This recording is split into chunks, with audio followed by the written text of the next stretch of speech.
Contact Entreprise vous présente Libreco.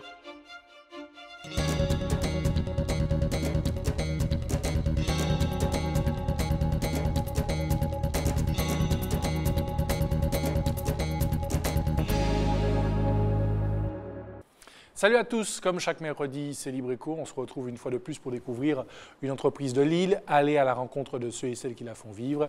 Voici donc le sommaire de ce soir. Regard sur un opticien qui a gravé son empreinte dans le Nord-Atlantique. Nous verrons comment la boutique Clin d'œil se démarque dans le monde très prisé de l'optique. Si le succès est au rendez-vous, c'est sans doute grâce au professionnalisme et au dynamisme de sa fine équipe. Libreco est allé à sa rencontre. Sans oublier nos chiffres et données économiques de Lille. Vous êtes prêts? Nous aussi. Libreco, c'est parti. Depuis 16 ans, la boutique Clin d'œil à Sainte-Marie accueille les familles de myopes, d'astigmates, d'hypermétropes en quête d'un nouveau visage, de l'accueil au choix du produit. Qu'est-ce qui fait qu'un opticien attire ses clients? Réponse à ces questions avec Lynn Landau, François Brigitte et Gaël Dufief.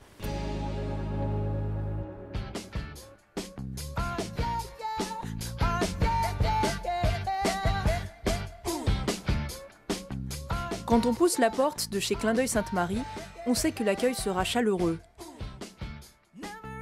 Satisfaite. C'est d'ailleurs pour cela que Muriel, cliente depuis 14 ans, a emmené sa sœur. L'opticienne aide à choisir et l'opticienne conseille bien. Elle ne donne pas n'importe quelle lunette. Elle est patiente. Il y a 5 ans, la boutique a été rénovée, une différence appréciée par les visiteurs. Elle est spacieuse, elle est bien, quoi. Elle est propre, bien présentée, ça pousse à revenir, quoi. Première impression positive, Viviane rejoindra les habitués de la boutique, soit plus de 80% de la clientèle. Pour la fidéliser, Clin d'œil mise sur le conseil personnalisé. J'ai l'impression qu'ailleurs, en fait, c'est tout le monde anti-reflet, tout le monde la même chose. Alors que là, le client est écouté et on adapte en fonction de ses besoins. Si le client il me dit « je ne conduis pas la nuit, je ne suis pas sur écran d'ordinateur, je ne regarde pas la télé », ça sert à quoi de lui mettre un anti-reflet? Donc en fait, on fera des offres appropriées en fait. Donc je crois que c'est ce que les gens apprécient. C'est-à-dire ne pas rentrer dans des offres calquées et plutôt une offre personnalisée. Ici, si le bouche à oreille reste la meilleure publicité, la boutique fait aussi parler d'elle sur Internet. Pour trouver monture à leur nez, certains clients viennent de Fort-de-France. En tout, 1000 paires sont proposées, des paires triées sur le volet. D'abord, dans le choix des produits, il y a une sélection. Au niveau du matériau, en fait, on est à Sainte-Marie, Nord-Atlantique, l'air salin. Donc en fait, il faut que ce soit des matériaux qui résistent à l'air salin, à la transpiration, des choses comme ça. Donc en fait, les fournisseurs sont évalués chaque année en fonction de la tenue du matériau, mais aussi de la rapidité du service après-vente. Toutes les 2 semaines, Catherine reçoit de nouvelles montures. De Las Vegas à Miami, l'opticienne fait le tour des salons pour trouver les modèles qui vont plaire. Des lunettes tendance ou encore des montures spécialisées pour enfants atteints de strabisme. C'est elle qui choisit tout. Opticien indépendant, ça veut dire une liberté de choix, une liberté de marque, une liberté des offres aussi. Parce qu'en fait, quand on est franchisé, on est un petit peu lié à cette franchise.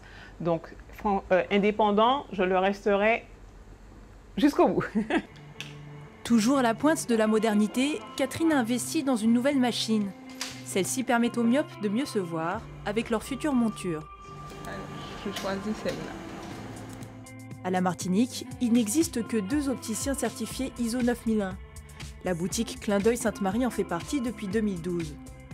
L'intérêt en fait pour le client, c'est qu'en fait notre organisation est chaque année auditée pour qu'en fait on propose le meilleur service et le meilleur travail pour le client. Donc quand il vient dans un magasin certifié, il est sûr que le travail, chaque étape du travail est contrôlée et qu'une erreur n'est pas possible.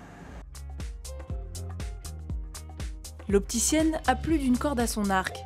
Grâce à son DU d'optométrie, Catherine est habilitée à faire passer des examens de vue. Il suffit au client de venir avec son ancienne ordonnance, établie chez un ophtalmologue, puis l'opticienne se charge de mettre à jour la correction. Cette offre est unique dans toute la Martinique. Et pour aller plus loin, Madame Catherine Fattier est avec nous en plateau. Bonsoir, Madame Fattier, et merci d'être avec nous. Vous êtes donc la gérante de cette boutique Clin d'œil qui a 16 ans. Vous êtes donc dans le milieu depuis quelques années. Comment il a évolué ces 10 dernières années? Alors, on a vu les offres proposées aux clients évoluer, changer. Il y a eu l'arrivée de la deuxième paire, en fait, qui s'est un petit peu généralisée. Ensuite, l'arrivée de la deuxième paire, c'était une paire... À 1 euro, en fait. Voilà. Donc, en fait, presque tous les opticiens aujourd'hui proposent cette offre. Bon, moi, je me distingue un petit peu parce qu'en fait, je ne rentre pas spécialement dans cette offre. Je demande d'abord au client de quoi il a besoin et on adapte, même si ça ne fait pas 1 euro, il accepte en fait l'offre, mais qui est adaptée à ses besoins. Vous êtes là surtout pour répondre à la demande du client. On va en parler tout à l'heure. Alors, j'aimerais donner 2 chiffres quand même pour qu'on comprenne bien et qu'on situe bien ce marché. Il faut savoir que chaque Français dépense 88 € en moyenne par an pour ses lunettes. Et puis aussi vous dire que le chiffre d'affaires global du marché de l'optique atteint 5,8 milliards d'euros en 2013 et 34,5 millions de verres ont été vendus l'an dernier. Ça nous amène à la question des coûts. Comment ils ont évolué au fil des années? Il y a une époque, on disait que c'était très cher d'acheter une paire de lunettes. Qu'en est-il aujourd'hui? Alors, tout est relatif. Je pense qu'on arrivera toujours à faire une offre qui répond aux besoins du client et à son budget. Un client vient et dit ben, j'ai tant d'argent, je voudrais quelque chose qui rentre dans ce budget. On arrive toujours à trouver. Maintenant, la qualité ne sera peut-être pas la meilleure qualité. Ensuite, 88 € par an. Ici, on dépense un petit peu plus. On change plus souvent de lunettes déjà ici, comparé à la métropole où on est à 2 ans et demi, 3 ans. Et puis, on cherche des lunettes de créateurs souvent et non pas la lunette basique. Pourquoi on change plus souvent ici en Martinique? On aime plaire, il y a plus de problèmes de vue, c'est dû à quoi en fait? Non, pas plus de problèmes de vue, c'est qu'on consacre un budget plus important parce qu'on veut une belle lunette, parce qu'on a compris que c'est un accessoire de mode et non pas une prothèse oculaire. Donc finalement, ça veut dire que c'est accessible, la lunette? Oui, les gens, je pense, une fois on leur a détecté le problème visuel, on leur a dit porter des lunettes, ils mettent le budget qu'il faut pour avoir quelque chose qui soit joli. Justement, au niveau de la qualité, puisque vous en parlez, comment elle a évolué au fil des années? Est-ce qu'aujourd'hui, on a des montures plus sûres, des verres mieux travaillés? Alors, au niveau de la qualité des verres, oui, c'est sûr que ça a évolué et dans le bon sens. Les anti-reflets, on a de moins en moins de soucis d'anti-reflets qui ne tiennent pas ce qu'on a pu connaître dans les années 80 à peu près. Ensuite, au niveau des montures, il y a toujours les montures en titane qui sont inoxydables. Donc après, il y a des gens qui souhaitent changer tous les ans, donc qui spécialement ne se dirigent pas vers des montures en titane. Il y a le côté de transpiration aussi qui influe ici. Mais nous, chez nous, en fait, nos fournisseurs sont référencés par aussi un bon service après-vente, une bonne tenue à la transpiration, à l'air. Et qu'en est-il du choix? Parce que vous dites que les gens aiment changer ici en Martinique. Quand on vient chez vous, est-ce qu'il y a le choix plus qu'il y a peut-être 5 ou 10 ans? Alors, j'ai toujours eu une façon de fonctionner, c'est-à-dire qu'effectivement, il y a des montures exposées, il y en a à peu près 1000 dans le magasin. Maintenant, un client vient me dit, je souhaiterais une monture comme ça, comme ci, comme ça.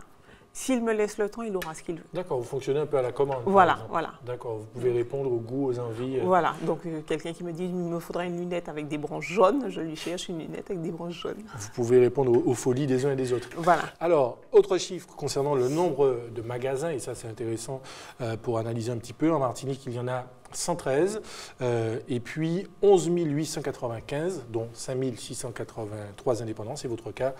Ça, c'est pour l'Hexagone. Justement, puisqu'on parle du nombre de magasins, il y a une concurrence là, alors on peut développer chez nous, mais en tout cas des opticiens en ligne, ça se passe surtout dans l'Hexagone. Est-ce que ça pourrait faire partie des projets de Clin d'œil un jour, de se positionner sur ce marché? Alors, opticien en ligne... Sur Internet, pour qu'on soit clair. Opticien sur Internet pour les lunettes, Clin d'œil, je ne pense pas. Pour les lentilles, oui, peut-être. En fait, pourquoi pas pour les lunettes? Parce qu'en fait, j'aime avoir ce contact avec le client. Par Internet, il ne peut pas essayer ses lunettes. Par Internet... Il peut juste choisir en fait sa monture. Voilà, juste choisir sa monture. Alors que pour moi, le choix de la monture se fait en fonction de la morphologie, de beaucoup de choses. Donc, il me faut le client en face. Même quelqu'un qui me dit, j'ai ma maman qui voudrait des lunettes, je prends pour elle, elle a du mal à se déplacer. Je dis non, je viendrai à la rigueur, mais... D'accord, donc peut-être se positionner sur le marché des, vous disiez, des lentilles. Oui, parce qu'en fait, les clients aiment bien, à partir de leur ordinateur, commander leurs lentilles. À ce moment-là, ils retirent en magasin et il n'y a pas de souci. C'est un marché qui se développe aussi, enfin, on en parle peu, mais qu'en est-il puisqu'on l'évoque. S'agissant du vieillissement de la population, puisqu'on sait que la Martinique, dans quelques années, fera partie des départements les plus vieux de France, comment vous, à Clin d'œil, vous avez anticipé ce phénomène ?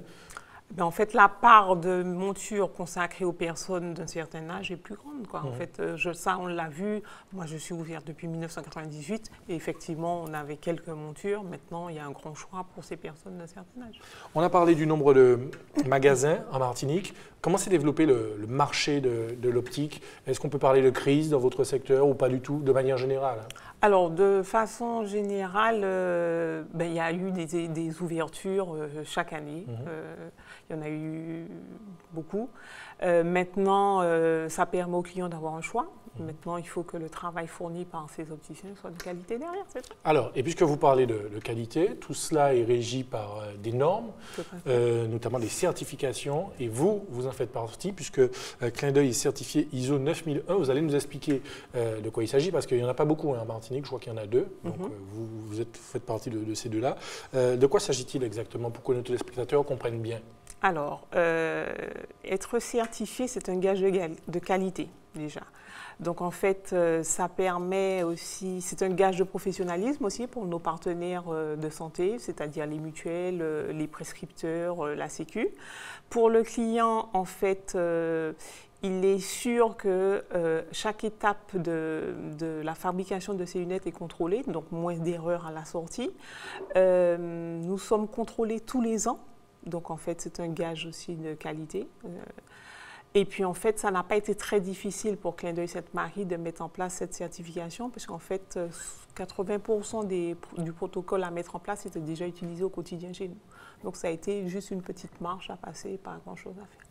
Alors, Clin d'œil Sainte-Marie, c'est une boutique qui avance et ce ne serait pas possible sans l'énergie de Catherine Fattier, focus sur cette opticienne indépendante de Choc qui se bat pour que son activité reste dynamique avec l'aide de son employé Aurélie, Lynn Landau, François Brigitte et Gaël Dufief. Lorsqu'Aurélie n'est pas à l'accueil, elle passe son temps à l'atelier. Tailler les verres, les assembler à leur monture, aucun détail n'échappe à cette experte de l'optique. Alors, dès la réception des verres, je vérifie la correction portée sur les verres, si ce qu'on a reçu, c'est bien ce qu'on a commandé.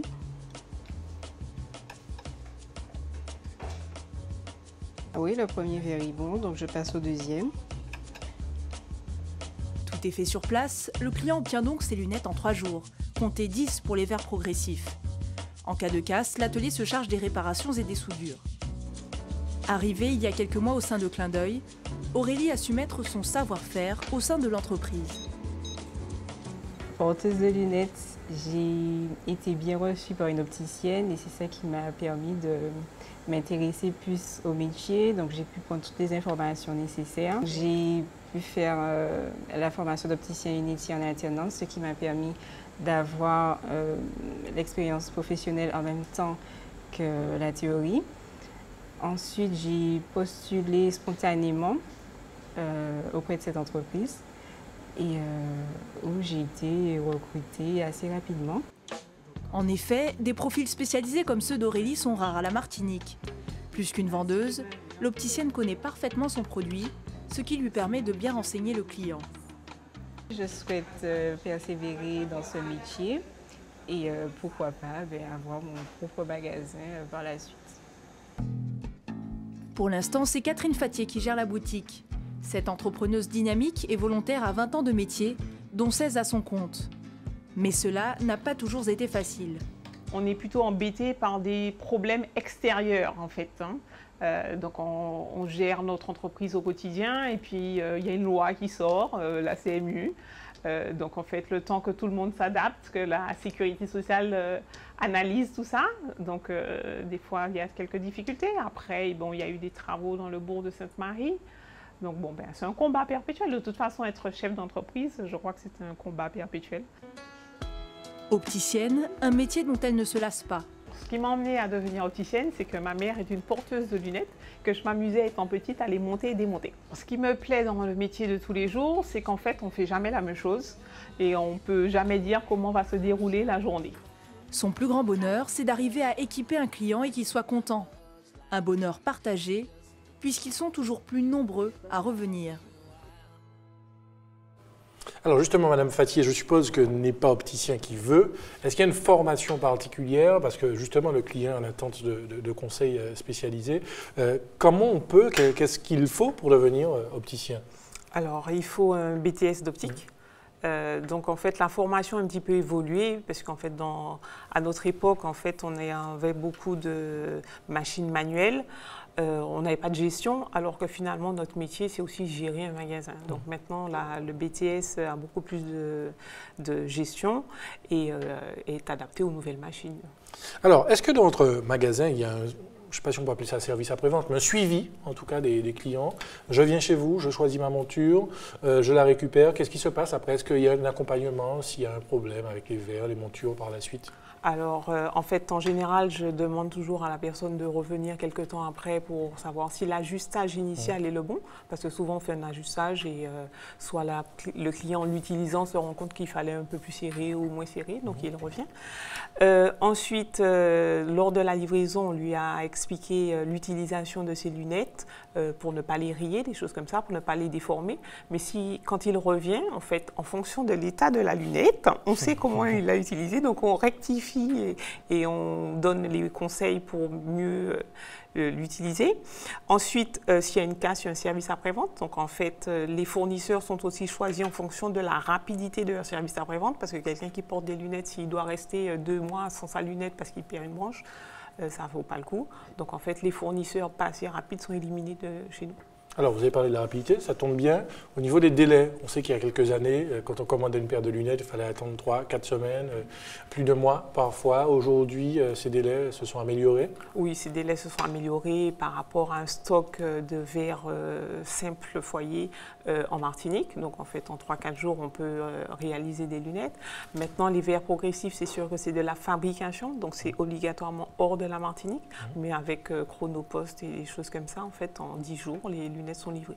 Donc en fait, ça fait partie d'un de nos engagements aussi, de livrer en 10 jours. Donc rapidité, qualité. Voilà. Vous restez avec nous, on va vous retrouver tout à l'heure. Comme chaque mercredi, place au chiffre de la semaine pour prendre connaissance d'une donnée économique qui nous concerne.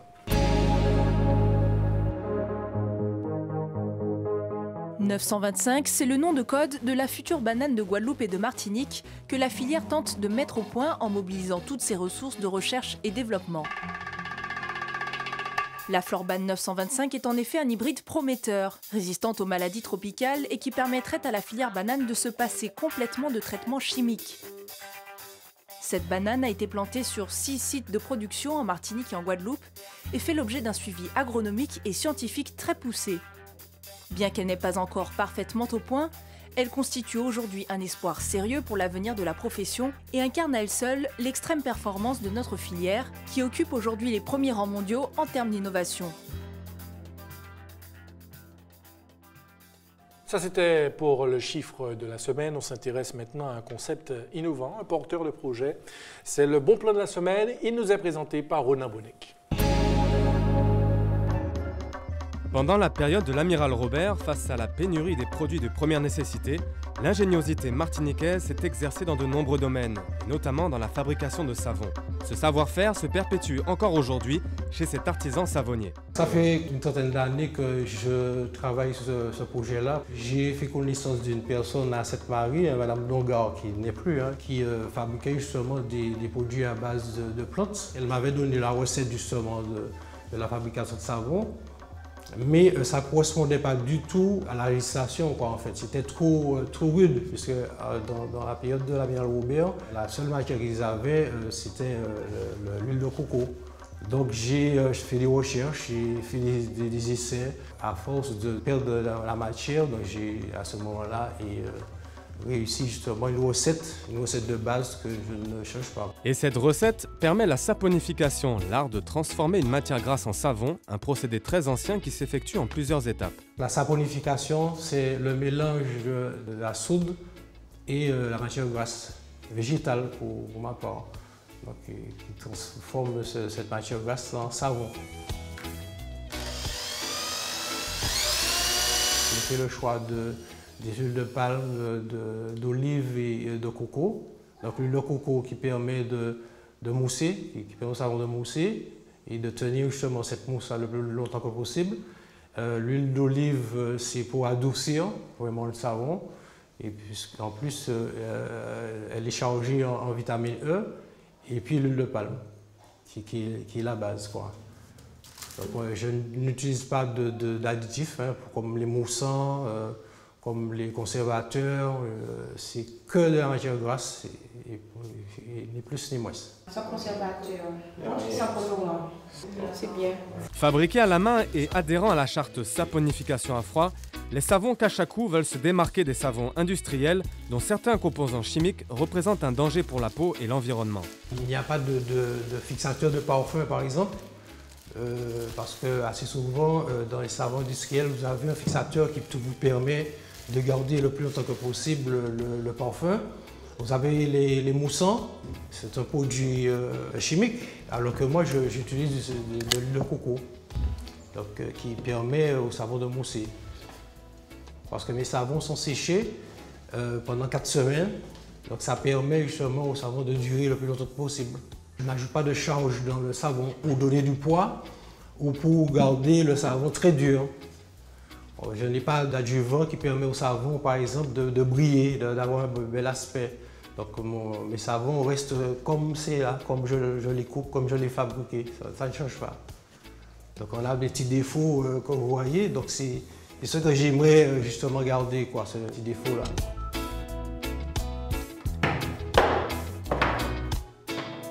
Après avoir pris connaissance de ces produits, donc j'ai décidé de m'en servir dans ma famille et particulièrement auprès de mes enfants qui ont une peau acnéique. Donc ça leur permet d'avoir des soins tout en préservant leur jeune peau. En utilisant le savon, je n'ai plus de démangeaison. Et une fois que j'ai utilisé le savon, je n'ai plus la peau sèche. Ça c'était important parce qu'il fallait toujours mettre des crèmes. Ma peau ne tire plus. Matière première essentielle, les huiles sont pour l'instant importées, mais pourraient être élaborées sur place et développer ainsi toute une filière de fabrication d'huile locale. Nous avons ici de la matière pour fabriquer de l'huile, par exemple la carapate, les graines de mangue on peut fabriquer de l'huile, on peut extraire de l'huile dedans, les graines de jour mou, donc on peut utiliser ce produit-là. Là, c'est le gros problème, quoi. Pour me permettre de me développer, je suis obligé de faire venir de la métropole ou de l'étranger la matière grasse. La savonnerie Cachakou propose ainsi une gamme de savons durs et liquides, fabriqués à la main selon une méthode traditionnelle, préservant ainsi les propriétés des ingrédients. Gage de qualité pour un savon pays qui pourrait faire des bulles bien au-delà des frontières de la Martinique. Et l'on retrouve notre invitée, Mme Catherine Fattier, peut-être pour un mot de conclusion, projet, perspective de développement pour Clin d'œil Sainte-Marie. Perspective de développement, c'est gagner plus de clients. En fait, se faire connaître un petit peu plus. Pour l'instant, notre seule pub, c'était le bouche à oreille. Donc, on va commencer à regarder le monde extérieur. Désormais, on parlera de vous et vous aurez sans doute de nouveaux clients. En tout cas, merci d'avoir participé à cette émission. Vous saluerez votre collaboratrice. Merci. On a parlé de fine équipe, dynamique et professionnelle dans ce magasin. En tout cas, bon courage pour la suite. Merci. Libreco est quasiment terminé, mais juste avant, comme chaque semaine, l'actu Contact Entreprise. Les 2 et 3 juin prochains, Contact Entreprise organisera à la Maison de l'Entreprise sa 4e session de formation intitulée « Aisance devant les médias, prise de parole en public ». Cette formation sera animée par Thierry Watelet pour 12 adhérents de l'association. Un déjeuner débat sera également organisé par Thierry Watelet mercredi 4 juin sur le thème du changement. Voilà, en espérant que vous avez tout noté, Libreco est maintenant terminé. Passez une excellente soirée sur ATV.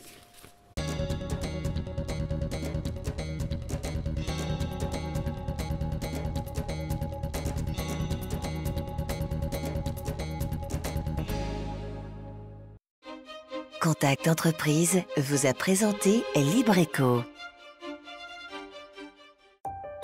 Retrouvez cette émission dès maintenant et pendant 7 jours sur atv.mq.